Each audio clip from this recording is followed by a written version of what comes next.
as I said, enjoy the moment when you do well, and they're gonna be, like I said before already, gonna be disappointments sometimes, but this time it was worked out exactly like we wanted, and we aimed at this goal and we achieved our goal once again. It's not always gonna be like that, but this time again, the second time we did it again, and always trying to move a little bit up, and we hope we have a podium place, and we did the third place, and that's absolutely fantastic. As I talked to the driver, to the chart, we could have done maybe a little bit some more tweaking on the suspension or whatever, but you don't want to make something like this in the last moment. We were happy like it was, and you don't want to change something once you get going. So you know what you have, deal with it, and I think it worked out fine. We were a short time behind the first two, and it's good. If we wouldn't have stopped for one time, for, like, I understand he ate a cactus big time, so they had to get out of the truck for 3 minutes.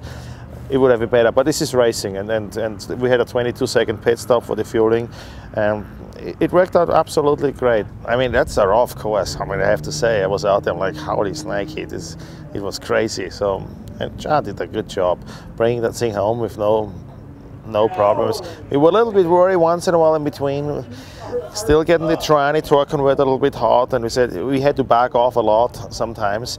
There's a lot of more potential still in the truck, and we are not done. There's always room to learn, and as I said, especially with the shock absorbers, the suspension, it's like the universe, it never ends.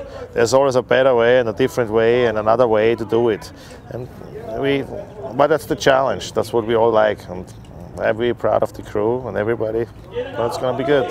I want to see everything, every teeny little detail, cracks, heim joints, brakes. I want to go through all of this. Look the computer data, all my temperatures, tranny, engine, what happened there, to see the weak points, to see what we have to improve, what we have to work on, and we have some developing things going on also in the shop, and so. But then for sure, next step, getting ready for the Baja 500. And again, same game, same ball game. Try to be good, try to stay alive, not breaking down, and be successful. Very, very good. Matt is fantastic, good mechanic, good crew member. Unfortunately, he got pounded with the cactus. He has about 1,000 cactus spikes in his body. As we speak, they pull it out of him. So I'm very proud of him.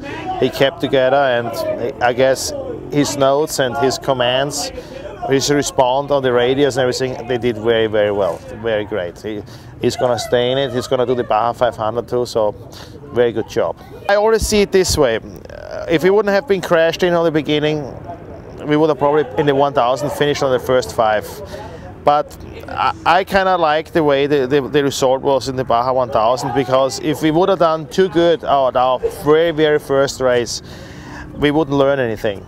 And I see it this way, that you learn out of your mistakes, you learn out of what you don't know, and make the best out of it, and put it in the next.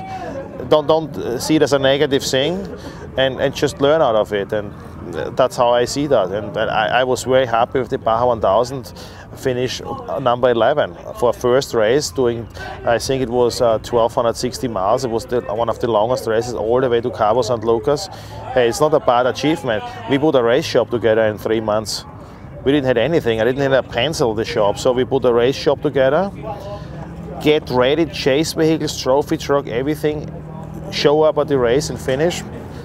That's it. You can't do any better than that. And as I said, it won't be always like that. There are going to be once in a while also disappointments, but we try to avoid that. I love it. It's very nervous, nerve-wracking when the race is on.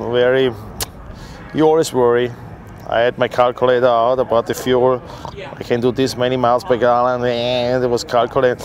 I'm gonna be good. I'm gonna be good. So I was at mile marker 229. I'm like, I was standing there with the fuel ready. But it worked out perfect, and I think we did very well.